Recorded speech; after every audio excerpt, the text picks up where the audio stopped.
Hello, welcome to another Becoming a Modern Man. We are playing our Anna Company deck once again, and this time we are running up against a Merfolk deck. So let's get underway. I think we might want to roll. Let's have a quick look. So this is our opener. We've got Spellskite, a couple of Flicker Wisps, Kitchen Finks and the Scavenging Ooze. Not too bad. Don't particularly like Spellskite in our opener, but certainly not a bad card, and if he happens to be some sort of burn deck or anything, that works out fairly nicely. But as it turns out, he's Merfolk, so he leaves off with Vial. He can search up Temple Garden and drop the Scavenging Ooze. Maybe should have found, I don't know, because of the double white, I suppose Temple Garden makes sense. But not having a black source is a little annoying, in case we draw Viscera Seer, etc. But given the cards in our hand, I think getting right.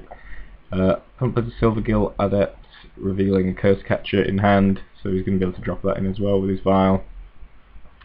Hoping to draw a land here, which we do. So that's Windswept Heath, as we already have double white. And I'm going to use Flicker Wisp to reset the Vial here. Sets our opponent back a bit. He doesn't have double blue at the moment, so which is the cost for most of the Lords in a deck, so I'm quite happy to reset that. He's going to get his Curse Catcher, but that's not nearly as scary as him dropping sort of a lot of Atlantis or Master of the Pearl Trident or something along those lines. Prototype for 2, I'm just going to take that. Attack for 3 and then do the same again. Play a Flicker Wisp and flicker his Vial. Like I say, he didn't find another land drop, so it seems like a good idea to keep him away from those 2s. He might have a hand full of double blue costed Lords, so if we can delay him on getting those into play, that is definitely very good for us. So Bun's picking up his Vial again. There's a Mutavault, which again is probably slightly frustrating for him, given that he's probably got a lot of double blue cards in his hand. There's Phantasmal Image, copying the Silvergill Adept to draw an extra card. And attack for 2 again, just going to take it. Potentially risky, but we don't have islands in our deck, so it's not likely that all these guys are going to come unblockable, and Kitchen Finks is going to do a nice job of blocking on the ground if needs be. Meanwhile, we're flying over for 6 in the air with our Flicker Wisps. Just going to drop a Kitchen Finks, pick up our life total, and drop our Razorblade Thicket into play, which unfortunately comes into play tapped. And finally gets to tick his Vial up to 2. Has a Spreading Seas, so that means we now have an island and no black source as well, but the most important thing is that his creatures may be able to become unblockable. So he just attacks with the Silvergill Adept and drops in a Master of Pearl Trident, so Silvergill gets Island Wall, hit me for 3, and there's nothing I can do about that. So it's not ideal, but he isn't smashing in with everything. I suppose he's got to respect the fact that I have quite a lot of potential power on board, so he's got to hold back, which is a good position for us to be in, to be quite honest. I mean, we could attack for 9 with our current board state, so I don't know if he should have been a bit more aggressive. I think I would have been tempted to be more aggressive in his situation, particularly with the Mutavaults there as well. He can set up a win for next turn. So he hits us down to 11. Over Forest, play on the Fencer. Again, picking up my life and also being able to put a +1/+1 counter on my Flicker Wisps. So we do that. So now we've got 4, 5, 6, 7, 8, 9, 10, 11, 12 points of damage from the creatures we've currently got available to attack. So I don't want to give him any more time. He has possibly lethal. I mean, if he drew another land that activates both with Mutavaults, that's 3, 6, 7, 8, 9, 10, 11, 12, 13, 14, yeah, 14 points of unblockable damage.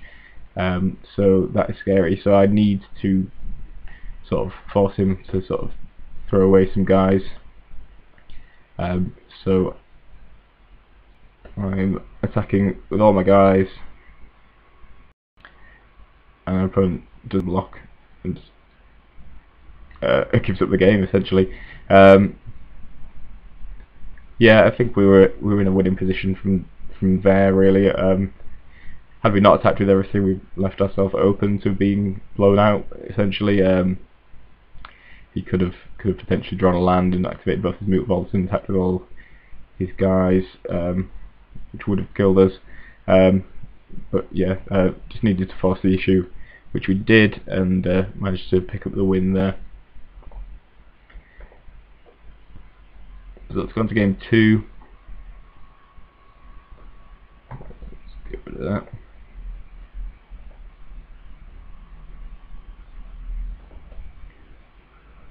So this is our opener. We got Bop, Anafenza and Collected Company. Not the most exciting hand in the world, but decided to run with it. Collected Company is always a nice way to bounce out your hand, and it always works nicely with Anafenza as well. Increase the size of your creatures. Usually get a couple of triggers off Anafenza that way. So just going to lead off with a Razor Blade Thicket into the Bop. Going to play the Silver Gull Adept, revealing Curse Catcher again. We started off the first game. Just going to be able to drop in that Curse Catcher on end of turn. And ticks up the valve 2.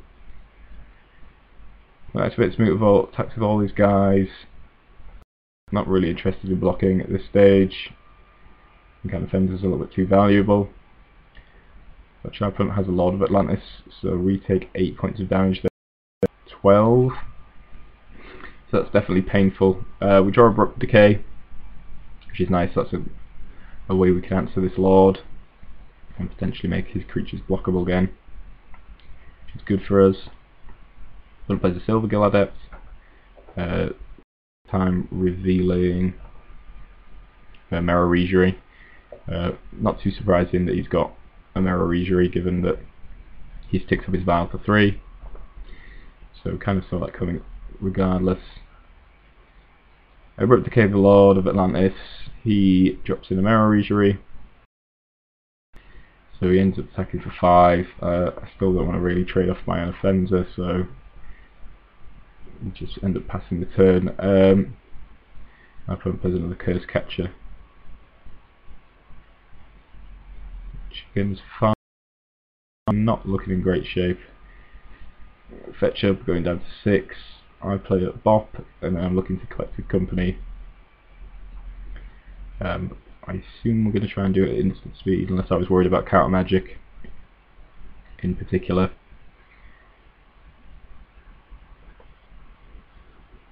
So I don't think we'll be doing any attacking. We pass the turn, and I think we're hoping that this Collected Company does quite a lot of work for us. Opponent uses Tech Edge to try and blow up our Razor Edge Thicket, so we're forced to go for the Collected Company on the end of turn.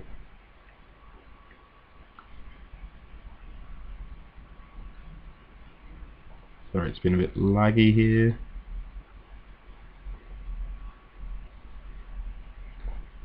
There we go.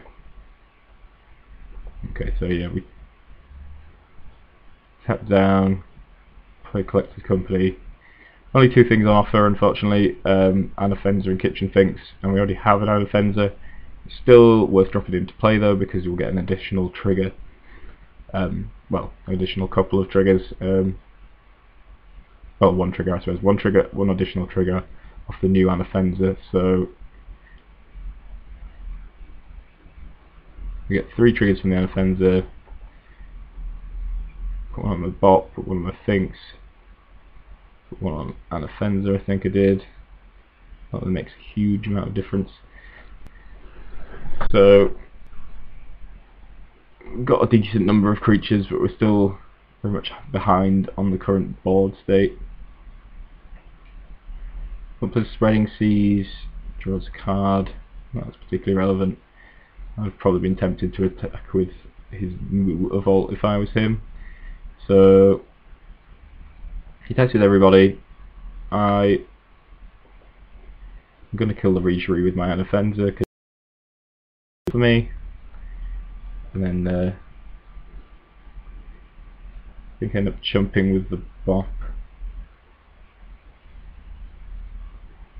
Oh no, I block the Adept I think with the Bop, and then the other Adept with a Kitchen Finks. Kitchen Finks is going to come back, and it's going to get its +1/+1 counter, which you can see here, which is worth looking at because that's basically how the combo works. So triggers go on the stack. Once Persist goes, you're in 2 life for Kitchen Finks going into entering the battlefield. Anafenza's ability, bolster ability works, and then you put a +1/+1 counter on Kitchen Finks. So it's back to normal. So that was a pretty bad attack from our opponent, as far as I'm concerned. It worked out really well for me. I even managed to trade that Bop off that I was just going to chump with, just because he attacked with the Regery, which I think was a bad idea. And now we're in decent shape again. I feel like my boss is considerably better than his, as he's just got a couple of 1/1s. And I suppose I've got a move Volt, which I need to respect, but he drops a Vial and just has 1 card in hand. We draw Gavany Township, which is pretty nice. Can't really afford to be too aggressive at the moment, but hopefully we'll draw into some more creatures, and obviously our creatures are going to get just keep activating that end of turn potentially. So our opponent has a Master of the Pearl Trident, which is one of the things that could turn this game back around. So he's, thanks to Spreading Seas, we've got an island, so these guys are unblockable, so he's got 4 guys. It's definitely bad news for us. We definitely need to be able to do something about that. Can activate Gavany Township at the end of turn, because there's no reason really not to. Draw a card, which is definitely one of the things that can help us out. And we can actually just card for 1 for Viscera and get the combo going, so that's what we do. I can't do anything about it. And just we repeatedly sack Kitchen Finks, getting 2 life at a time. And then some things to the bottom. I think I give up after a little bit, because this does take quite a long time on Magic Online. You need to scribe for anything in particular, I just need to like not die. Gavany Township's probably doing enough for us for the most part.